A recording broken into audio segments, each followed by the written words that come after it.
आज Doubtnut app download करें। Doubtnut पर अपने सभी गणित, रसायन विज्ञान, भौतिक विज्ञान और जीव विज्ञान के डाउट्स का करो सफाया। बस प्रश्न की फोटो खींचो, एक ही प्रश्न को क्रॉप करो और तुरंत वीडियो सोल्यूशन पाओ। अभी डाउनलोड करें। क्वेश्चन हमारे पास है कि यदि कोई उपग्रह जितना संभव हो सके उतना पृथ्वी की सतह के समीप चक्कर लगाए तो पहला है इसकी चाल अधिकतम होगी, दूसरा है इसका परिक्रमण काल न्यूनतम होगा, तीसरा है पृथ्वी तथा उपग्रह निकाय की कुल ऊर्जा न्यूनतम होगी और चौथा पृथ्वी उपग्रह जो एक साथ है निकाय की कुल ऊर्जा अधिकतम होगी। ये कहा जा रहा है। ठीक है, तो यहाँ पर क्या क्या दिया हुआ है, कोई उपग्रह बताया गया है जितना संभव हो सके पृथ्वी की सतह के समीप अगर चक्कर लगाता है।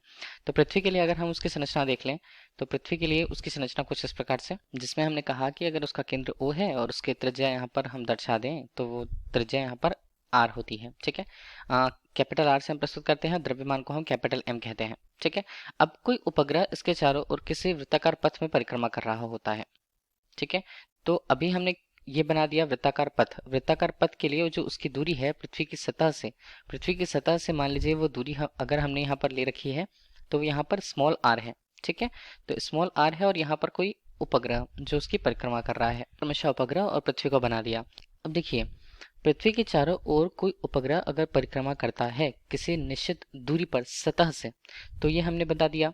अब जैसे ऑप्शंस दिए हैं वो कंडीशन हम लेते जाएंगे। तो पहला कंडीशन क्या होता है, स्मॉल ए के रूप में इसकी चाल अधिकतम होती है कहा जा रहा है। तो किसी उपग्रह के लिए पृथ्वी के चारों ओर परिक्रमा करते हुए जो उसकी कक्षीय चाल होगी इसे V0 के रूप में हम प्रदर्शित करेंगे। जिस क्या होगा, उस सूत्र को हम कैपिटल G कैपिटल M बटे R के रूप में लिखेंगे। ठीक है, तो ये हमारे पास रह गया इतना। इस तरह से जो कक्षीय चाल है वो किस तरह से उस त्रिज्या पर निर्भर कर रही है, उस R दूरी पर निर्भर कर रही है। तो वर्गमूल रूप से R की दूरी पर व्युत्क्रमानुपाती निर्भर करती है। इसका मतलब है कि दूरियां हम सतह से दूरियां जितनी ज्यादा रखें कक्षीय चाल का मान उतना कम होगा, लेकिन अगर हम दूरियां कम से कम रखते हैं तो कक्षीय चाल का मान यहाँ ज्यादा होगा। ठीक है, तो यहाँ पर हम कह सकते हैं कि कम से कम न्यूनतम दूरी के लिए जो पृथ्वी की सतह से अगर न्यूनतम दूरी वो प्राप्त करती है तो इसे हम क्या कहते हैं कि उस स्थिति पर उसकी जो चाल है कक्षीय चाल होती है उस उपग्रह की वो सबसे ज्यादा अधिकतम होती है।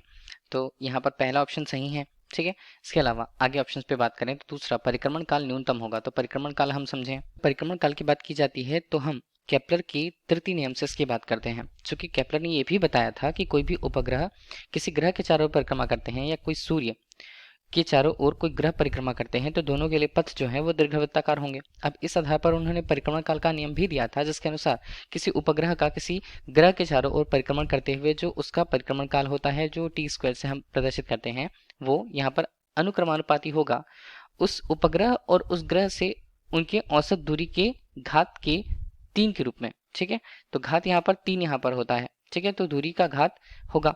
तो देखिए अभी हम बात करें कि दूरी का मान जितना कम होगा, क्योंकि क्वेश्चन पे तो यही कहा जा रहा है दूरी का मान यहाँ पर समीप चक्कर लगाए या दूरी का मान कम हो, तो परिक्रमण काल का मान क्या हो जाता है, परिक्रमण काल का मान भी उसके संगत कम ही होगा। ठीक है, तो ये हमने देखा। तो परिक्रमण काल वाला जो टर्म हमारे पास आ रहा है ऑप्शन नंबर बी पर कि इसका परिक्रमण काल भी न्यूनतम होगा, तो बिल्कुल सही है।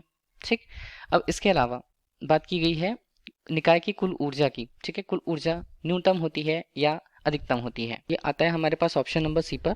तो इसे हम बोलते हैं कुल ऊर्जा।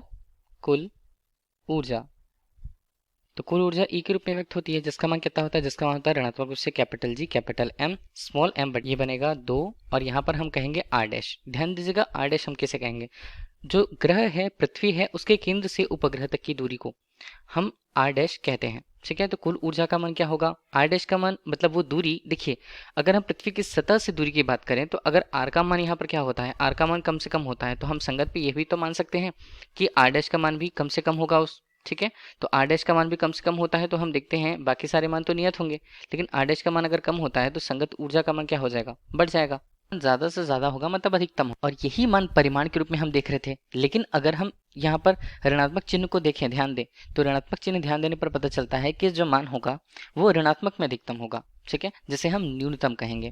तो ऊर्जा यहाँ पर क्या हो जाती है, ऊर्जा यहाँ पर न्यूनतम हो जाती है। ठीक है, तो न्यूनतम हो जाती है तो कौन से ऑप्शन पे मिलेगा, ऑप्शन नंबर सी।